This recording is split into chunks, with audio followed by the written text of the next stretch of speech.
तो रास्ता देखते हैं। आज हम लोग देखेंगे हाइपरबोला एक्सरसाइज 11.4 का इंट्रो पार्ट। इसमें अगर कोशिश करेंगे प्रूफ वगैरह होगा तो इंट्रो पार्ट में एग्जांपल भी कवर कर देंगे। बट हाइपरबोला अगर मैं आपको पढ़ाऊं तो काफ़ी कुछ ऐसे टॉपिक है जो एनसीईआरटी में नहीं है और दूसरी बुक्स में भी नहीं, बट हम लोग उनको डिस्कस जरूर करेंगे, हल्का फुल्का डिस्कस करेंगे कि आपको एटलीस्ट वो चीज़ आनी चाहिए। ठीक है, तो जरूर डिस्कस करेंगे। तो जल्दी से समझते हैं यार पहले कि हाइपरबोला की कंडीशन क्या थी। तो ये बोला गया था जो हम लोगों ने कॉनिक सेक्शन का इंट्रो पार्ट पढ़ा था कि यार कोई सा भी एक फिक्स पॉइंट ले लो, कोई सा भी एक फिक्स पॉइंट जिसको हम लोग फोकस बोलते थे। ठीक है, मान लो ये पॉइंट हमारा ए है और कोई सी भी एक फिक्स लाइन ले लो। सपोज मैंने ये एक फिक्स लाइन ले ली जिसको हम लोग डायरेक्ट्रिक्स बोलते थे। क्लियर है, जो फिक्स पॉइंट होता था उसको फोकस बोलते थे, जो एक फिक्स लाइन हम लोग लेते थे उसको डायरेक्ट्रिक्स बोलते थे। फिर कहते थे कि भाई कहीं पर भी एक पॉइंट लो।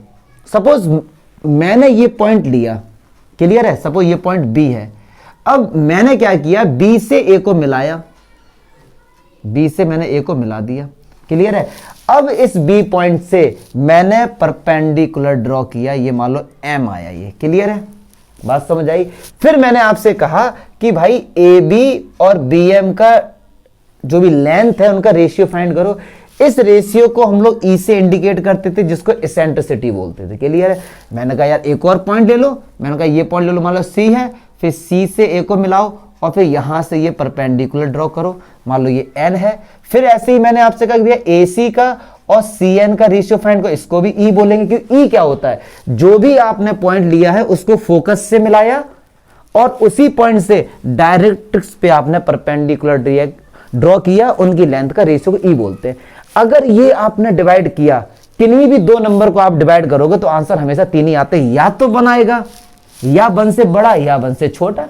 किसी भी क्वेश्चन को आप सॉल्व कर लो, दुनिया में जितने भी क्वेश्चन है मैथ्स के, अगर आंसर वाली बात करें तो तीन ही आंसर हो सकते हैं, या वन से बड़ा या वन से छोटा। अगर मैं जीरो को कंसीडर करूं, या तो जीरो या जीरो से बड़ा या फिर जीरो से छोटा। अगर मैं टू को कंसीडर करूं, या तो आंसर टू आएगा या टू से बड़ा या टू से छोटा।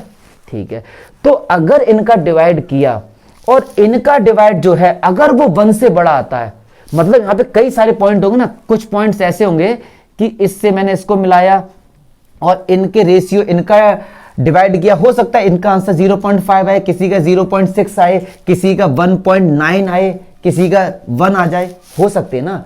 तो हम उन्हीं पॉइंट को लेंगे जिनका रेशियो 1 से अधिक है। ठीक है, और जब आप उन पॉइंट्स को मिलाएंगे तो मिला के जो भी मिलेगा वो हमको क्या मिलेगा, हाइपरबोला मिलेगा। क्या मिलेगा हमको, हाइपरबोला। अब आप कहेंगे सर आपने इधर किया, इधर क्यों किया, क्योंकि हाइपरबोला दो होते हैं, अभी इसका बताएंगे क्यों दो होते हैं। ठीक है, बट इतना सुन लो, हाइपरबोला की एक कंडीशन है कि ई जो होता है वो हमेशा वन से बड़ा होना चाहिए, तभी हाइपरबोला बनेगा। मतलब जो लेंथ है उन लेंथ का आपने डिवाइड किया और आंसर अगर वन से बड़ा आ रहा है तो उन सारे पॉइंट्स को ज्वाइन कर दो जिनका आंसर वन से बड़ा आ रहा है। तो जब उन पॉइंट्स को मिलाएंगे तो जो नया शेप मिलेगा उसको हम क्या बोलेंगे, हाइपरबोला। आई बात समझ में। ई क्या होता है, सी अपॉन ए, हमने प्रूफ किया है एलिप्स में, हमने ये प्रूफ किया कि e equal to c upon a होता है। तो हाइपरबोला के लिए ये कंडीशन लगी रहती है, सारे बच्चे इसको याद करते हैं। मत याद करो क्योंकि हमको पता है ई का आंसर वन से बड़ा आना चाहिए। बात समझ में आ रही है। तो कब इसका आंसर हमारा वन से बड़ा आएगा, आप बताइए जरा। जब जो सी, अच्छा एक बात बताओ, सी की वैल्यू अगर ए से बड़ी है, 2 है मान लो ये, और ए सी से छोटा है मान लो भैया, क्या तभी तो आंसर वन से बड़ा आएगा। इक्वल टू का साइन हटा देते क्योंकि इसका आंसर तो बड़ा ही आता है ना, क्योंकि अगर वन आ गया, अगर ई की वैल्यू हमारी वन आ गई तो हमारा क्या बन जाएगा, पैराबोला।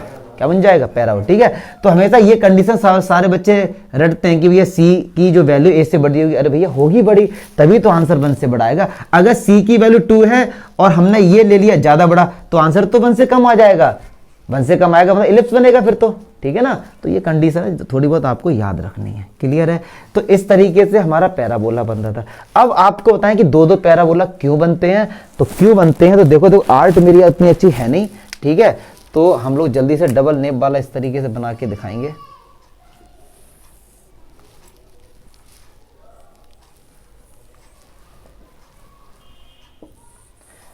क्या है ये, डबल नेप राइट सर्कुलर इस तरह। ओ माय गॉड, कोई बात नहीं, मैनेज करो यार।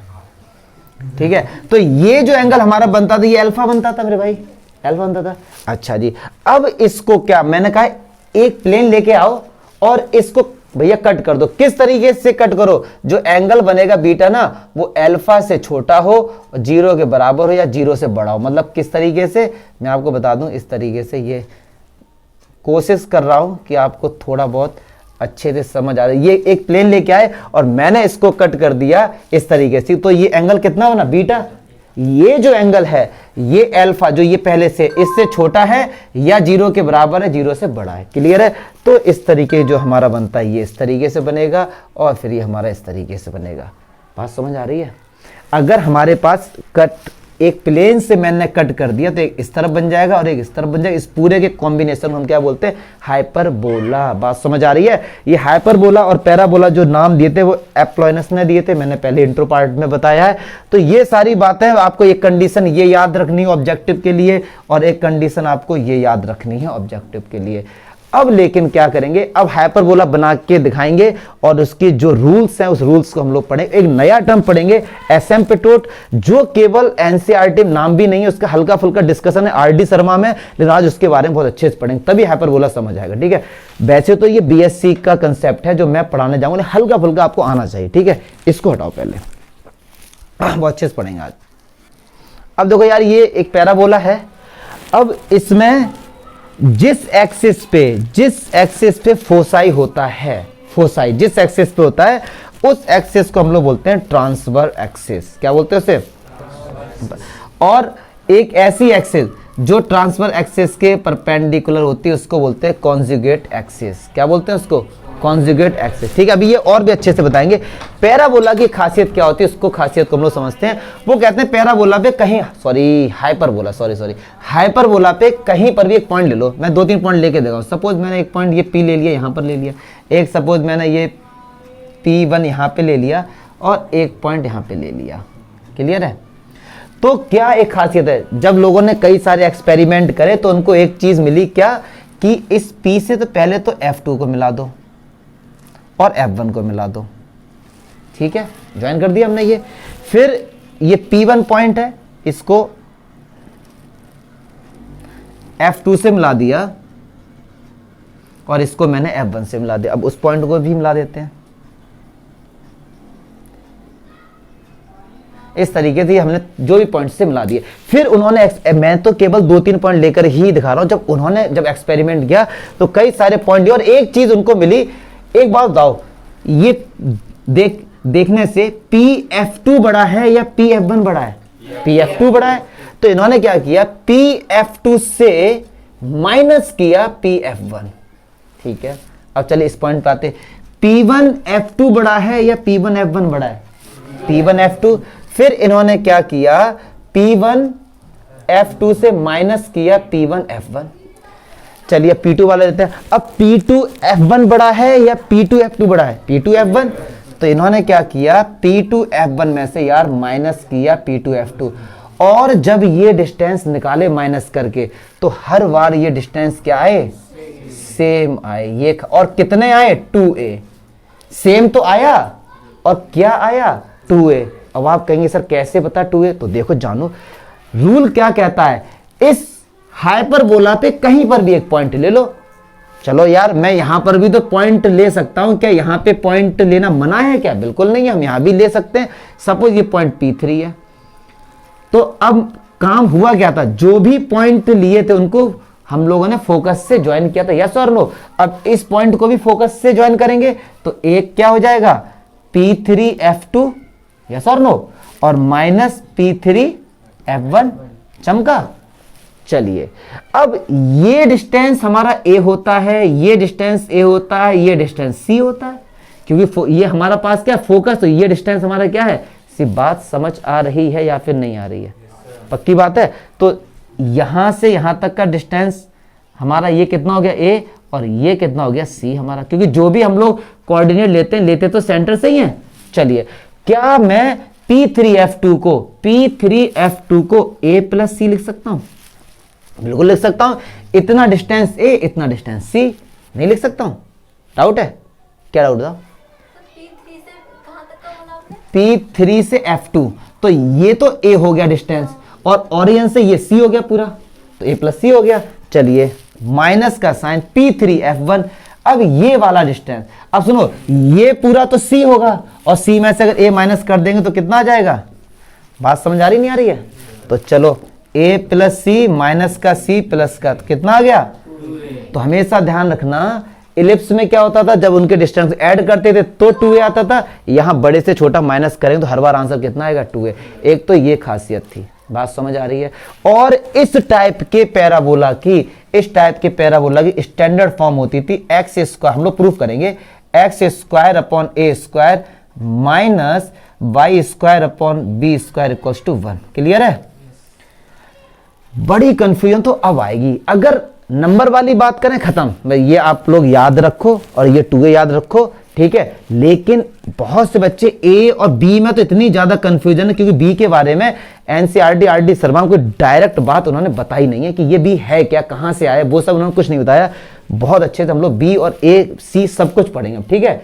तो ये बात याद रखो पहला तो, कि हाइपरबोला में ये कंडीशन सेटिस्फाई होती है, इनका डिफरेंस इक्वल होता है और कितना होता है? 2a होता है। और इस टाइप के हाइपरबोला की स्टैंडर्ड फॉर्म ये होती है। एक इस टाइप का भी होता है, उससे भी अभी हम लोग पढ़ेंगे, ठीक है, एक एक करके सब पढ़ेंगे। अब एक नई चीज पढ़ने जा रहे हैं, अब देखते हैं ये ए बी क्या होते हैं, ठीक है सर। हटाओ जरा इसको, अब देखते हैं। ये एक हाइपरबोला हमने रफली बना लिया, अब समझते हैं क्या ये हमारा कोऑर्डिनेट्स के क्या होंगे? -c,0 होंगे और ये हमारे c,0। अब सबसे पहले समझते हैं वर्टेक्स क्या होता है। ये हमारे पास एक्स एक्सिस है, ये हमारे पास वाई एक्सिस। जिस एक्सिस पर फोसाई होती है उस एक्सिस को कहते हैं ट्रांसफर एक्सिस, ठीक है सर, ओके। और जिस एक्सिस पर फोसाई होती है उसको बोलते हैं ट्रांसफर एक्सिस। और हाइपरबोला जहां कट करते हैं उन पॉइंट्स को बोलते हैं वर्टेक्स। क्या बोलते हैं? तो एक वर्टेक्स ए है और एक वर्टेक्स हमारे पास बी है। आई बात समझ में? इसके कोऑर्डिनेट -a,0 और a,0। तो ट्रांसफर एक्सिस की लेंथ होती है 2a। वो कहां से कहां तक होती है? इसको मैं डार्क कर देता हूं, इतनी होती है हमारी ट्रांसफर एक्सिस। अब आप कहेंगे सर ये एक्स एक्सिस को क्या हम पूरे को ट्रांसफर एक्सिस बोलेंगे? तो सुनो, ट्रांसफर एक्सिस की लेंथ इतनी ही होती है, तो इसी को ट्रांसफर एक्सिस बोलेंगे। कायदे में ये तो एक्स एक्सिस है ना यार। एक्स एक्सिस पर हाइपरबोला जहां कट करता है उस पॉइंट को बोलते हैं वर्टेक्स, और उनके बीच का जो डिस्टेंस होता है उसको बोलते हैं length of transverse axis, transfer axis. Clear है? चलिए, तो ये तो पता लग गया यहां का डिस्टेंस है। अब बड़ी समस्या आती, बी क्या होता है? जो फॉर्मूला अभी मैंने लिखा था, x square upon a square minus y square upon b square equals to 1। तो बी के बारे में बुक में कहीं डिस्कशन है नहीं। किसी बुक में ऐसा है, वो ये कहते हैं कि ये जो एक्सिस होती है, ठीक है, इस एक्सिस वालों ये सेंटर है, इसका नाम मान लो ओ है, पॉइंट। तो कहते हैं कोई सा भी ऐसे दो पॉइंट लो वाई एक्सिस पे, कोई से भी दो ऐसे पॉइंट लो। सपोज एक पॉइंट मैंने यहां पे लिया, ये मान लो डी और ये डी डैश। आप इस तरीके से ऐसे पॉइंट लो कि ओडी बराबर ओडी डैश हो जाए, ओडी बराबर ओडी डैश हो जाए। तो उस डिस्टेंस को, मतलब ये वाले डिस्टेंस को हम लोग कहते हैं लेंथ ऑफ कॉन्जुगेट एक्सिस। आई बात समझ में? क्लियर है? मतलब फिर से सुनो, ट्रांसफर एक्सिस पर एक जो एक्सिस से हमने 90 डिग्री का एंगल बना दिया और वो सेंटर से होती हुई जा रही, कह रहे हैं उस पर दो पॉइंट अपनी तरफ से लो, ऐसे लो कि ओडी बराबर ओडी डैश हो जाए। तो इतने को हम लोग कॉन्जुगेट एक्सिस बोलते हैं, तो इसको बी बोल देते हैं। तो 2b हो जाएगी लेंथ। 2b कितना हो गया? डी डी डैश आ गया। 2b समझ में? ऐसा आरडी शर्मा में और यूपी बोर्ड में आप लोग पढ़ेंगे, इस तरीके से डेफिनेशन दी गई है। लेकिन अब और भी चीजें हम लोग पढ़ेंगे, बी को कैसे निकालते हैं। एक नया नाम पढ़ेंगे जिसका नाम होता है एसिम्पटोट। बहुत कोशिश कर रहा हूं स्पेलिंग सही लिखने की, ASYMPTOTE, एसिम्पटोट। इसका मीनिंग क्या होता है? ये होती क्या है? अगर इसकी मैं डेफिनेशन बताऊं, क्योंकि बीएससी का पार्ट है, बट एनसीईआरटी में इसका यूज है, लेकिन इसका नाम बताया नहीं, क्योंकि उनको पता है ये बच्चे बीएससी में पढ़ते हैं। बट अगर एनसीईआरटी में है तो मेरी ड्यूटी उसको और ज्यादा डीप में आपको समझना है। एसिम्पटोट होता क्या है? अगर इसकी हिंदी बोली जाए, हिंदी तो अलग है, अगर मैं इसको बोलूं इसका मीनिंग क्या होता है, तो कहते हैं टेंजेंट, पढ़ा है, at infinity, tangent at infinity, या किसी कर्व पर कोई भी हम लोग टेंजेंट ड्रॉ करते हैं, वो टेंजेंट जाके मिलता है इंफिनिटी पे। और हमने पढ़ा भी है ये, हमने पढ़ा है बट इसका नाम नहीं बताया था चैप्टर 3 में, जब आपने 10x का ग्राफ बनाया था। मैं जल्दी से रफली बना के दिखा देता हूं 10x का ग्राफ जल्दी से, क्योंकि मेरी हैबिट है कि यार बच्चों ने अगर बुक में कोई चीज देखी यार उसका मीनिंग एटलीस्ट पता होना चाहिए। आपको पता है कि ये मैं डॉटेड क्यों कर रहा हूं बताओ, क्योंकि 10π/2 की वैल्यू क्या होती है, नॉट डिफाइंड, तो इसकी वैल्यू इस तरीके से हम लोग ग्राफ पढ़ा था 10 का। यस और नो? ये ब्लैक वाली लाइन क्या इससे कभी मिलेगी? कभी नहीं मिलेगी, बट ऐसा माना जाता है कि अगर मिलेगी जाके तो टेंजेंट पर जाके, मतलब इनफाइनाइट पर जाके, ठीक है। तो बहुत से ऐसे कर्व होते हैं जिन पर हम लोग टेंजेंट ड्रॉ कर सकते हैं, लेकिन वो मिलेंगे कहां जाके, इनफाइनाइट पे जाके। ऐसा माना अनंत स्पर्शी, अगर हिंदी की बात करें स्पर्शी मीन्स होता है टच करना, अनंत मीन्स होता है इनफाइनाइट। ऐसे ही यहां पर भी हम इस हाइपरबोला पे टेंजेंट ड्रॉ कर सकते हैं और वो ऐसे होंगे जो मिलेंगे कहां जाके, इनफाइनाइट पे। कैसे? मैं कोशिश कर रहा हूं इस तरीके से, और आप देख रहे होंगे एनसीईआरटी में डायग्राम में इस तरीके से दिया गया है।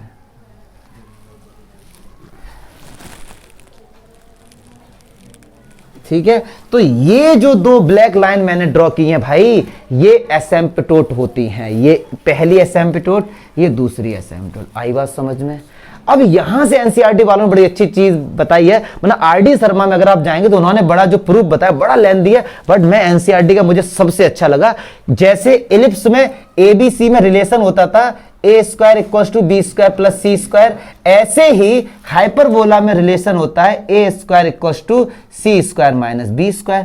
हाइपरबोला में रिलेशन ये होता है। बड़ा लेंथी प्रूफ दिया है आरडी शर्मा में, देखो एनसीईआरटी का, क्योंकि उन्होंने एसिम्पटोट के बारे में ज्यादा डिस्कशन नहीं किया है। अब देखिए क्या कहते हैं यहां पे, ये डिस्टेंस तो ए है, पक्की बात है, और ओ से लेके यहां तक का ये डिस्टेंस सी है। यस और नो? अब देखना मजेदार थी, उन्होंने क्या कहा, उन्होंने कहा कि इस बी पॉइंट से एक 90 डिग्री का एंगल बना दो। मतलब एक और मार्कर है मेरे पास, पैसा तो लगाया था, खड़ा कहां गया मार्कर? देखना है क्या ग्रीन वाला, कहीं कहीं दिख रहा है? ये रहा। अब बी पॉइंट से एक 90 डिग्री का एंगल बना दो, लाइक दैट। मैंने यहां से 90 डिग्री एंगल बना दिया। यस और नो? पक्की बात है ना? तो उन्होंने क्या किया, उस एसिम्पटोट को इस पॉइंट पे कट किया। ये डी हटा दो, ये तो समझाने, इस पॉइंट पे कट किया। आई बात समझ में? तो अब इस पॉइंट से इस एक्सिस पे 90 डिग्री का एंगल बना दो। बना दिया ये? अरे भाई बात समझ आ रही है? तो जब ये ए है तो ये भी ए होगा। तो उन्होंने मेरे भाई इस डिस्टेंस को बोला है बी। एनसीईआरटी ने किस डिस्टेंस को? इस डिस्टेंस को बोला है बी। चलो नामकरण कर देता हूं, क्या क्या नाम हमने ले लिए, ए बी ले लिया, डी भी ले, ए बी इसका नाम देता हूं मैं, मान लो डी। तो उन्होंने क्या बोला पता है क्या एनसीईआरटी वालों ने, कि अगर आप जो ओडी है ना, ओडी को आगे बढ़ाओ इस तरीके, तो वो यहां पे मिलेगा आके, यहां पे मिलेगा, मतलब ये डिस्टेंस सी है तो ये भी सी होगा। यस और नो? यस और नो? और थोड़ा थोड़ा याद आ रहा होगा, क्लास 9th में जाओ, बोला गया था √2 नंबर लाइन पे रिप्रेजेंट करो। तो अगर हम लोग ये करते, ऐसे ऐसे करते थे, तो ये डिस्टेंस और ये डिस्टेंस बराबर ही तो होते थे।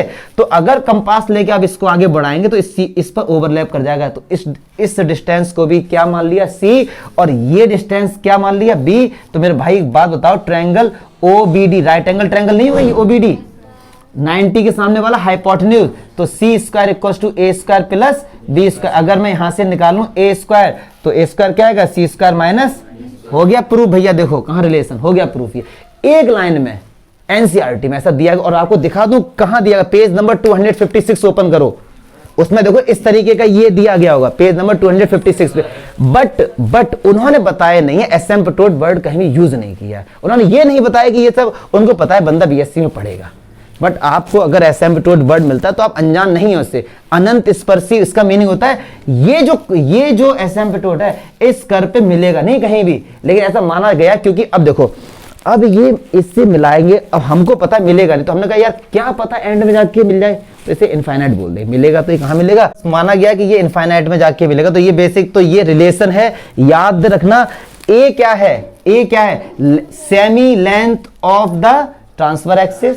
बी क्या है, semi length of the conjugate axis, ये कॉन्जुगेट एक्सिस होगी यहां से लेके यहां तक, कि ये डिस्टेंस b है तो ये डिस्टेंस भी होगा पूरा कितना होगा 2b, और c तो हमारा वही होता है 0 से लेके यहां तक का डिस्टेंस, फोसाई के बीच का डिस्टेंस। क्लियर है। अब हम देखेंगे यार जो इसकी इक्वेशन थी ना हाइपरबोला की, उसका प्रूफ देखेंगे और लेटस रेक्टम देखेंगे। क्लियर है। तो अब जो इक्वेशन है उसका स्टैंडर्ड फॉर्म का प्रूफ देखते हैं, हटाओ इसको। तो चलिए अब हाइपरबोला की जो स्टैंडर्ड फॉर्म होती है उसका एक का प्रूफ बता देंगे, दूसरा ऑटोमेटिक वैसे हो जाएगा। ये स्टैंडर्ड फॉर्म होती है और एक रिलेशन होता है ए बी सी के बीच में, वो क्या होता है a square equal to c square minus b square. चलिए अब मैंने क्या किया, कोई भी यार एक पॉइंट ले लिया, सपोज यहाँ पे P, ये हमारा F1 है और ये हमारा F2 है। तो मैंने क्या किया, P1 से P से F1 मिला दिया, ये मिला दिया, और P पॉइंट के कोऑर्डिनेट में ले लिए x, y। अब कोई बच्चा ये नहीं सोचे सर माइनस के इधर आपने क्यों नहीं लिए, क्योंकि वो कोऑर्डिनेट है, मैं इधर भी लेके दिखा सकता था, आंसर सभी सेम है, कोई टेंशन वाली बात नहीं, मैं P पॉइंट यहाँ भी ले सकता था। ठीक है। और वैसे भी डिस्टेंस निकाला जाएगा इनके बीच में, वो वैसे ही पॉजिटिव हो जाएगा।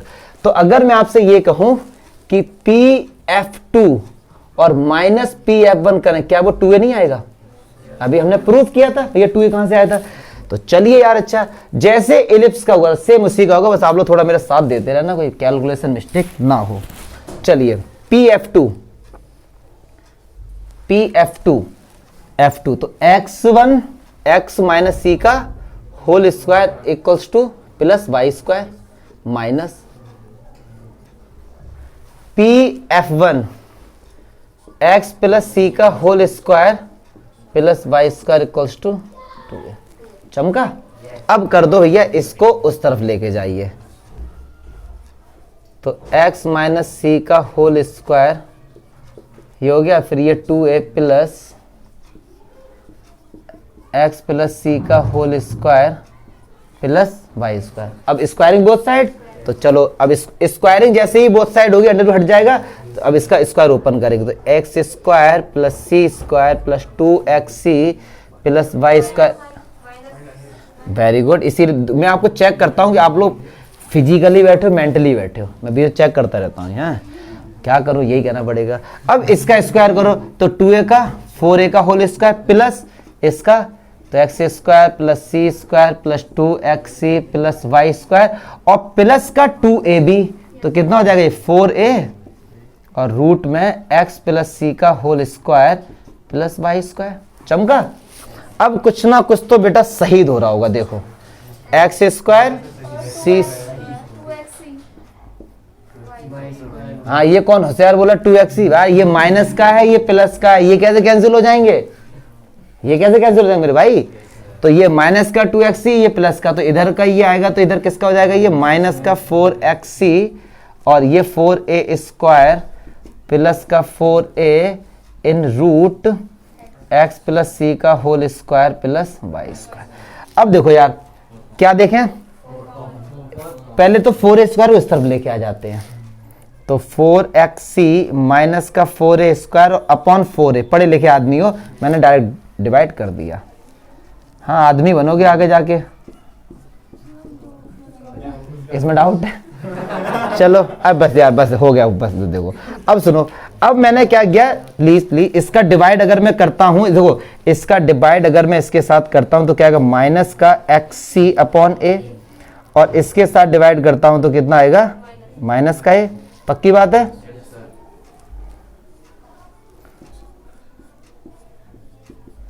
अब दोबारा से स्क्वायर कर देता हूं मैं, अंडर हट जाएगा ना, दोबारा से स्क्वायर कर देता हूं, और एक चीज दोनों तरफ माइनस का होल स्क्वायर, एक बहुत छोटी छोटी बातें आपको आनी चाहिए, मैं यहां लिखता हूं बाद में हटा दूंगा। a प्लस बी का होल स्क्वायर कोई पूछे या माइनस से माइनस बी का होल स्क्वायर पूछे, एक ही बात होती है कि माइनस कॉमन चला जाएगा। तो जल्दी से इसका स्क्वायर हम लोग ओपन करते हैं, तो क्या आएगा हमारे पास, x square c square upon a square plus A square plus 2xc, ए से ए कैंसिल नहीं हो जाएगा 2ab में, और इसका स्क्वायर करेंगे तो अंडर रूट हमारा हट जाएगा। इसका स्क्वायर ओपन करो, x square plus c square plus 2xc plus y square, तो 2xc से 2xc गायब हो गया। ठीक है, एक्स स्क्वायर और वाई स्क्वायर एक तरफ रखो, बाकी सब एक तरफ लेके आ जाओ, तो देखो क्या आएगा हमारे पास, x square c square upon a square plus का ए स्क्वायर माइनस का c square equal to x square plus y square. अब देखो a square minus c square का हम यहां से रिलेशन निकालेंगे, क्या चीज पुट कर सकते हैं, ठीक है। तो x square c square upon a square plus A square minus c square की जगह माइनस का बी स्क्वायर लिख सकते हैं, पक्की बात है ना। क्या लिख सकते हैं, माइनस का बी स्क्वायर। चलिए एक्स स्क्वायर, इस सी स्क्वायर की जगह मैं क्या लिख सकता हूं, a square plus b square. Yes और नो, क्या कोई डाउट है क्या? No doubt. माइनस का, चलिए अब मैं यहां से लूंगा क्या, एलसीएम। क्या लूंगा मैं, एलसीएम। तो पहले इसका तो अंदर मल्टीप्लाई करते हैं, तो x square a square plus x square b square minus का ए स्क्वायर बी स्क्वायर। पढ़े लिखे आदमी यार, एलसीएम ले लिया, चलो ठीक है। हमने यहाँ इसकी, मुझे नहीं लगता कि यहाँ पे कोई दिक्कत होगी, एक सेकेंड। चलिए ठीक है, अब ऐसे ही ए स्क्वायर का मल्टीप्लाई इस तरफ हो जाएगा, तो मैं डायरेक्ट करता हूँ ना, अब बच्चे तो नहीं, तो यहाँ से ए स्क्वायर यार मैंने हटा दिया और इधर मल्टीप्लाई कर दिया, ए square x square plus A square y square. A square x square a square ऐसा कैंसिल आउट हो गया मेरे भाई, यस और नो, पक्की बात है। अब देखो एक्स और वाई वाले एक तरफ, तो देखो x square b square minus का ए स्क्वायर वाई स्क्वायर और equals to a square b square, ये उस तरह चला गया। अब इधर बंद करना है तो ए स्क्वायर बी स्क्वायर से डिवाइड करोगे ना, नहीं करेगी, ऐड कैसे करेगी बताओ तुझे। तो हम लोग डिवाइड करेंगे, ए स्क्वायर बी स्क्वायर इधर भी करेंगे और इस तरफ भी करेंगे मेरे भाई, चमका। तो यार आ तो गया x square upon a square minus y square b, और ये तो बन हो गया, ये हमने कर दिया प्रूफ। क्लियर है। अगर कोई आप सोचे बी क्या है, यहाँ पे बी क्या है, बी हमारे लेंथ ऑफ कॉन्जुगेट एक्सिस है, लेकिन वो होती पूरी 2b, तो ओनली बी सेम ही हो जाएगी, हाफ हो जाएगी। क्लियर है। अगर कोई आपसे वैसे बुक्स में बोला गया बी डिस्टेंस क्या है, तो वो ये कहते थे कोई सा भी 2 पॉइंट ऐसे लो जिनका ये डिस्टेंस और ये डिस्टेंस बराबर हो, वो रफली बता दें। और कायदे में 11 में इतना ही है, लेकिन बीएससी की बात है, एसिम्पटोट वगैरह थोड़ी बहुत आनी चाहिए थी आपको, तो यार मैंने बता दिया। आई बात समझ में, पक्की बात है, ये फॉर्मूला था। अब लेटस रेक्टम भी इसका वही होता है, 2b स्क्वायर अपॉन ए, जो एलिप्स में होता है, जैसे हम लोगों ने प्रूफ उसमें किया था सेम यहां पर होगा। ये होता है हमारे पास लेटस रेक्टम, जो कहां से, ऐसी कॉर्ड जो फोकस से होती हुई जाती है और 90 होती है। समझ आ रही बात, पक्की बात है ये। तो ये हमारा क्या हो गया, 2b स्क्वायर अपॉन ए हो गया, लेटस रेक्टम हो गया। और ये हाइपर, एक बार मुझे सोचने दो कि बहुत ज्यादा है इसमें, क्या मैंने सब कुछ बता दिया है, मैं अपने आप से रिकॉल कराऊं, ठीक है। फिर मैं देखता हूं, आज एग्जाम्पल भी करेंगे इसी में। वैसे तो अब सीधे एग्जाम्पल करेंगे, ये सारे प्रूफ हो गए हमारे। एक चीज याद रखो, अगर कंडीशन है कि ए बराबर बी अगर दे दिया गया, अगर ऐसा केस है किसी केस में कि यार जो डिस्टेंस ए है वही डिस्टेंस बी है, तो उस हाइपरबोला के एक अलग से नाम दे दिया गया, इक्विलैटरल हाइपरबोला।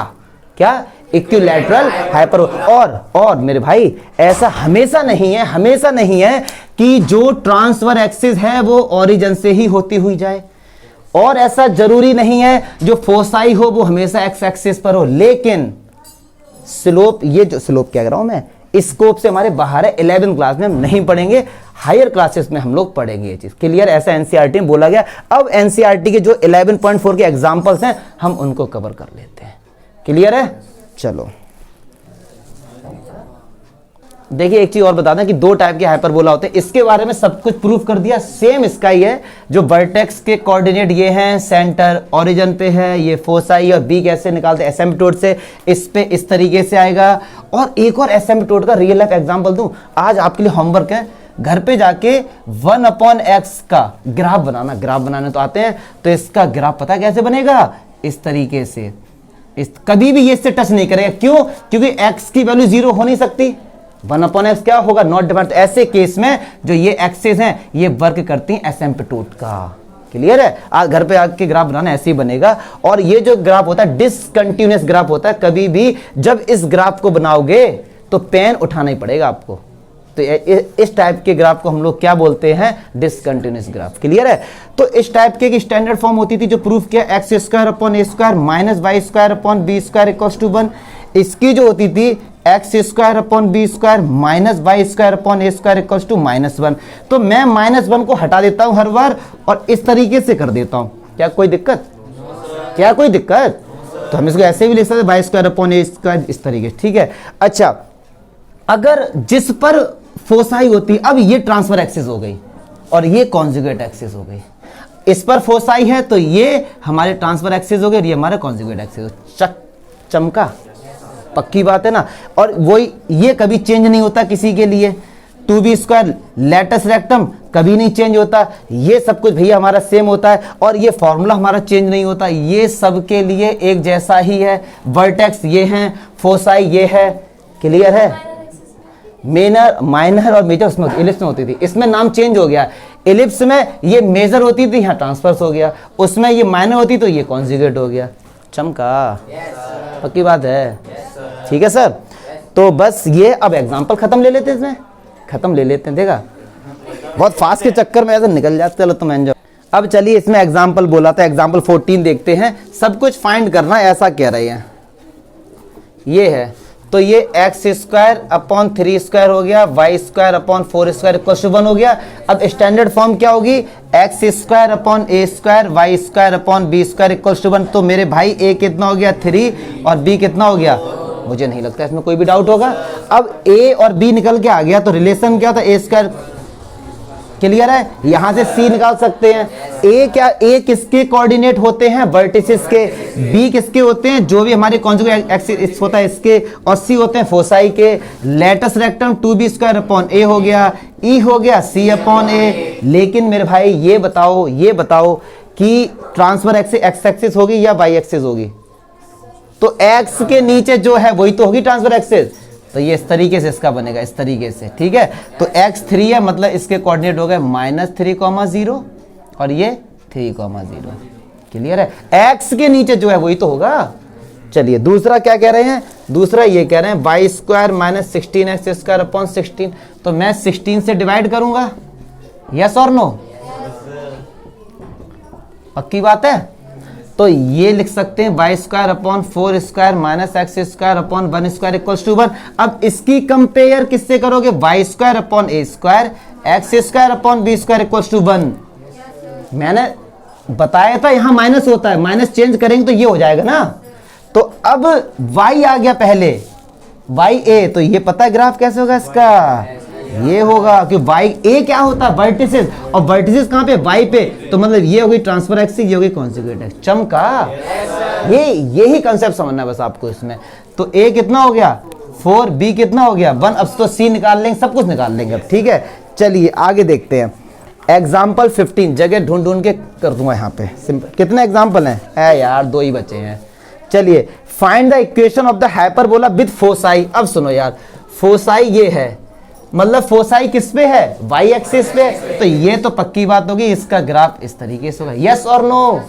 पक्की बात है ना। तो ग्राफ इस तरीके से होगा, c की वैल्यू ही होगी, मतलब यहाँ पे कहीं होगा 0,3 और यहाँ कहीं होगा 0, और वर्टिसेस दिए गए हैं 0। तो ये a की वैल्यू दे दी गई है, a दिया है और c दिया है। क्या b नहीं निकाल लोगे? कहाँ गया रिलेशन यार हमारा? ये रहा, सब कुछ आ जाएगा ना, इससे सब कुछ निकाल देंगे हम लोग। क्लियर है? और इसमें क्या बोला कि इक्वेशन फाइंड करनी ऑफ द हाइपरबोला। इस टाइप की इक्वेशन क्या होती थी? y² upon a² minus x² upon b² equals to 1। क्यों? a y के ऊपर क्यों आया? क्योंकि a हमारा y एक्सिस पर है। लास्ट एग्जांपल, अच्छा इसे हटाओ। चलिए last exam, find the equation of the hyperbola foci. Foci क्या है? फोसाई हमारे पास ये है। अब यार ये बात बताओ यार, फोसाई y एक्सिस पे, तो क्या ये ऐसा नहीं होगा? ये हो गया 0,12, ये हो गया 0, तो क्या मैं ये बोल सकता हूँ c हमारे पास 12 वगैरह दी गई +-12? चलिए, और लेटस रेक्टम की लेंथ दी गई है, मतलब 2b² अपॉन a कितना दिया गया? 18। तो ये कैंसिल हो गया, तो b² कितना दिया गया? 9a। तो कह रहे हैं इस हाइपरबोला की इक्वेशन फाइंड करो। तो इस कौन सा a? हाँ क्या बोल रही तू? बता ए, बता ना। 36 है? हाँ तो बोलो, वेरी गुड, 36 है यहाँ पे। तो ये 2 से कटे कितना गया? 18। तो यहाँ कितना आ जाएगा? 18a। Very good Archita, good job. ये है हमारे पास। कह रहे हैं इस हाइपरबोला की इक्वेशन फाइंड करो। ये y एक्सिस पे, तो यार इसकी इक्वेशन क्या होगी? y² upon a², x² upon b² equals to 1। तो कायदे में c तो हमारे पास गिवन है, हमको a और b ही तो फाइंड करना है ना। लॉजिक क्या है इसमें? a और b फाइंड करना है हमको। एक रिलेशन पढ़ा है a² equals to c² minus b²। अच्छा ए स्क्वायर, सी की वैल्यू कितनी 12, तो सी स्क्वायर कितना हो गया, तो हो गया ना, माइनस बी स्क्वायर कितना है। क्या ये क्वाड्रेटिक इक्वेशन नहीं बन गई, क्या ये क्वाड्रेटिक इक्वेशन नहीं बन गई मेरे भाई। क्या ए की वैल्यू नहीं निकाल पाएंगे यहां से, ए की कितनी वैल्यू आएंगी 2, मान लो समझाने के लिए, मान लो मैं ऐसे अंदाज ले रहा हूं, ठीक है 4 5 आगे मान लो, तो एक बार ए की जगह जब यहां 4 रखेंगे तो बी निकल के आएगा कुछ ना कुछ, एक बार ए की जगह 5 रखेंगे तो बी निकल गया, दोनों इक्वेशन हम लोग यहाँ पे लिख देंगे। मुझे नहीं लगता यहाँ पे कोई भी डाउट इसमें, पक्की बात है ना। या ऐसा हो सकता है, हाँ, या फिर ऐसा हो सकता है कि एक आंसर नेगेटिव में आ जाए इसका, और ये एबीसी कायदे में देखा जाए लेंथ होती है ना, ये लेंथ है तो नेगेटिव वाला इग्नोर कर देंगे, पॉजिटिव वाला ले लें। क्लियर है भैया, हाइपरबोला खत्म, जय श्री राम, हो गया काम।